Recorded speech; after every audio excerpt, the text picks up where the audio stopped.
الحقيقه فكره الفيديو ده جات لي ان انا بسترجع احداث الماضي كده من وانا صغير في ابتدائي وفي اعدادي وثانوي.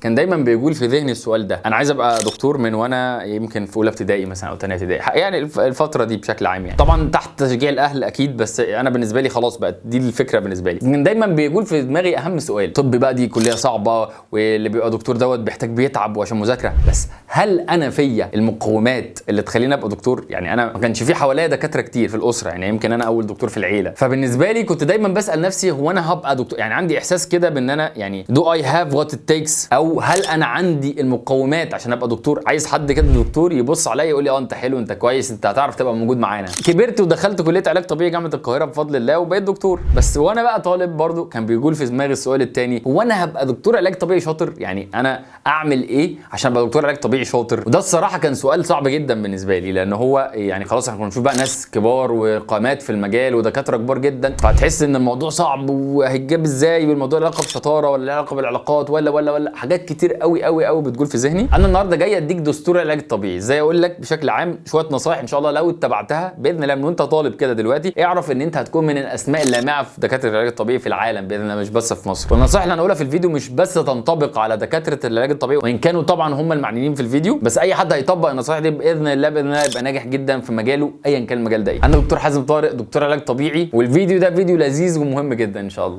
يلا بينا. السلام عليكم ورحمة الله وبركاته. أول نصيحة على طول، كلنا ممكن يجي علينا أوقات ونقصر فيها، لكن هي نصيحة في غاية الأهمية، وهي لا تؤجل عمل اليوم إلى الغد. القاعدة دي امشي بيها في حياتك، اللي يبوظ النهارده صلحه النهارده، اللي تاخده النهارده ذاكره النهارده. الحاجات دي مهمة جدا جدا جدا. هتسوف وتكسل هتكسل ومش هترجع الحاجة دي تاني. اسمع مني، وانا لما بنصحك نصيحة فأنا وقعت فيها كتير جدا جدا جدا. عود نفسك كده ما تخليش عليك حاجة. يعني كمان مش هقول لك لا تؤجل عمل اليوم إلى الغد، لا تؤجل عمل الساعة إلى الساعة التالية. اللي تعرف تعمله دلوقتي اعمله. لو مشيت بهذا المنطق هتلاقي نفسك مستريح جدا جدا في دراستك، مستريح جدا جدا في حياتك منظمه بشكل كبير جدا، ودي عامل اساسي من عوامل النجاح. تاني نصيحه معانا، استمتع بما تدرسه من المواد، واربط دايما المواد اللي بتدرسها اللي وان كانت تبدو في ظاهره نظريه بالواقع العملي بتاعك. ودي حاجه انا طبقتها بشكل شخصي. كنت في سنه ثانيه كليه وكنا بدانا ندرس المفاهيم الاساسيه الخاصه بالعلاج الطبيعي، زي ماده الثيرابيوتيك اكسرسايز او ماده التمرينات العلاجيه، زي ماده المانيوال ثيرابي او العلاج اليدوي وغيرها. طبعا انا الفتره دي كانت فتره بدايه يعني ايه توغلي في الجيم واهتمامي بيه. كنت باخد التمرينات العلاجيه ومفاهيم التمرين وعلوم التمرين بشكل عام اطبقها بشكل مباشر على الجيم، لدرجه ان كان في زمايل وناس اكبر مني في المجال ممكن تتناقش معايا في بعض المصطلحات وبعض المفاهيم الخاصه بالتمرين. كنت انا اتناقش بشكل قوي جدا واتاكد من اجابتي لان انا طبقتها بجد. وممكن يكون هو بيقول الحاجه نظريه بس ومش فاكرها قوي، لان هو فعلا ما طبقهاش وربطها بالواقع العملي. ان انت تدرس موادك وتربطها بشكل عملي تطبقها بنفسك، سواء كان في الجيم سواء كان في عياده بتتدرب فيها مثلا، او حتى على اهلك في البيت، دي حاجه مهمه جدا جدا وهتثبت المعلومه في دماغك وتفرق معاك كتير. ثالث نصيحه مهمه جدا جدا جدا ليها علاقه شويه بالنقطه اللي فاتت، وهي انزل اتدرب. انزل اتدرب من سنه اولى. يمكن ده كلام جديد بقوله. رايي في التدريب ده بيختلف من فتره للتانيه بناء على معرفتي بالطلبه ورؤيتي ليهم. فدايما كنت انا بنصح الطلبه لا اقعد ذاكر في الاول وخلي التدريب ده في وقته، لكن لقيت ان معظم الناس الا ما رحم ربي ما بتذاكرش، لان المذاكره كانت في الدراسه. وبرده وجهه نظر يعني مش هنقعد في الاجازه نذاكر اكتر، واللي هيذاكر اكتر في الاجازه ده بني ادم جامد جدا. لكن اكيد اللي مش هتزهق منه ان انت تنزل تشوف حالات، انت نفسك عندك رغبه كده وطاقه داخليه ان انت تشوف بقى الحالات اللي احنا بندرسها دي بتتعالج ازاي بجد. فانزل اتدرب. اي معلومه هتتعرض لها سواء كانت معلومه اداريه قبل ما تكون طبعا طبيه، او معلومه طبيه، معلومه مع مريض، حاله شفتها، شكوى عملتها، شكوى شفت العيان بيشتكيها، لما تاخد الراوند بتاعها او تبدا تدرسها بشكل عام بعد كده هيكون عندك باك جراوند كويس قوي وهتكون فاهم المعلومات وفريش جدا في دماغك. لكن في نفس الوقت، واسمع مني هذه النصيحه، اوعى تشتغل وتتلقى اجر في العلاج الطبيعي قبل ما تكون في سنه الامتياز على الاقل. وما تسالنيش ليه في النقطه دي، بس بجد المعلومه دي او النقطه دي هتفرق معاك كتير جدا. رابع نصيحه مهمه جدا جدا معانا، وهي اتعلم ازاي تكون بليه شاطر عشان تكون اسطى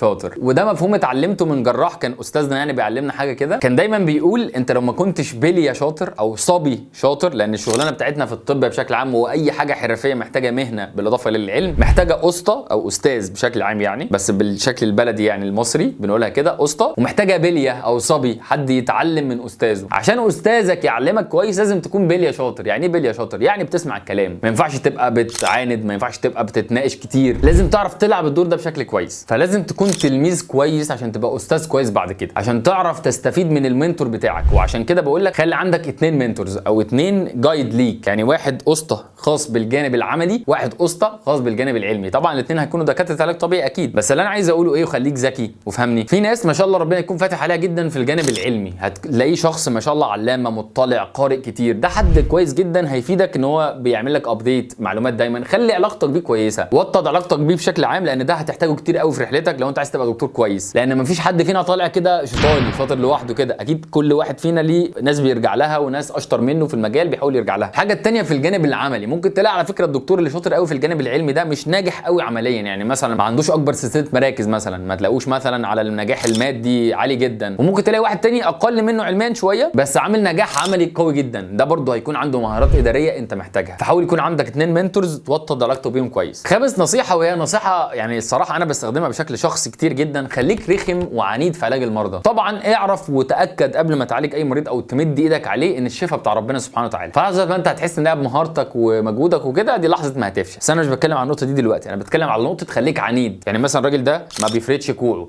وما فريتش كوع ليه؟ اشوف الاند فيل بتاعي، اشوف الرينج اوف موشن بتاعي، اقوي عضله، اجرب تكنيك، اجرب التكنيك الثاني، التكنيك ده ما ينفعش، اسال واحد اتاكد انا بجرب التكنيك ده صح ولا لا. هفضل عنيد وانا بعالج المريض، المهم هيفرد كوعه. ما دام الحاله دي انديكيتد وحاله بتاعتي، انا مش هستريح لما اخففها، فخليك عنيد هتوصل. سادس نصيحه، خلي عندك مبدا واوعى تتنازل عن مبادئك دي بشكل عام تحت اي ظرف. هيتعرض عليك حاجات كتير جدا في الشغل غير اخلاقيه، او على الاقل تنافي مبادئك انت الشخصيه، وممكن الحاجات دي تكون مدعومه بعروض مغريه جدا. بس اعرف وقت ما تنازلت عن اول مبدا ليك، دي نقطه الدحرجه ناحيه منحدر الفشل. خلي عندك مبادئ وخلي ليك شخصيه وخلي ليك لون، لو ليك لون هتوضح وسط الابيض واسود. سابع نصيحه، قبل ما تبدا في علاج اي مريض استعين بالله كده وقول بسم الله الشافي وابدا اتعامل مع المريض بتاعك. اتعامل مع المريض بتاعك في علاجه ان انت ربنا فتح عليك بفضل الله بعلم واسباب معينه اداها لك عشان تبدا تساعد هذا المريض في تحقيق الشفاء اللي هو بايد ربنا سبحانه وتعالى في الاول والاخر. والله والله والله لحظه ما هتحس ان انت شاطر وبشطارتك وبمجهودك وكده، ربنا يبعت لك عيان، والكلام ده مش انا اللي بحكيه عن تجربتي الحقيقه، ده كلام بيتحكي لنا من اساتذتنا. عيان يعقدك، وممكن انت كراجل مثلا بقيت سينيور بعد كده بقيت دكتور كبير، تلاقي دكتور تاني اصغر صغير لسه بادئ خالص يعالج المريض ده وانت ما تعرفش. ده بيكون رساله من ربنا يقول لك يا حبيبي ده مش بشطارتك، ده الشفاء بتاعي بتاع ربنا طبعا سبحانه وتعالى. وانت داخل في علاج اي مريض استحضر النيه دي كده ان جواك ان انا المريض ده انا يا رب يا رب وفقني ان انا اساعد هذا المريض ان انا اخفف الامه، عشان الشغل بتاعك كمان يتحول لمصدر حسنات ليك. فكره ان انت بتريح واحد من الالام ده يعني حاجه عظيمه جدا وحاجه مشرفه جدا وحاجه يعني تاخد عليها اجر كبير جدا، بس اوعى تغتر بنفسك. ثامن واخر نصيحه معانا، اوعى توقف تتعلم. اللحظه اللي هتوقف فيها تتعلم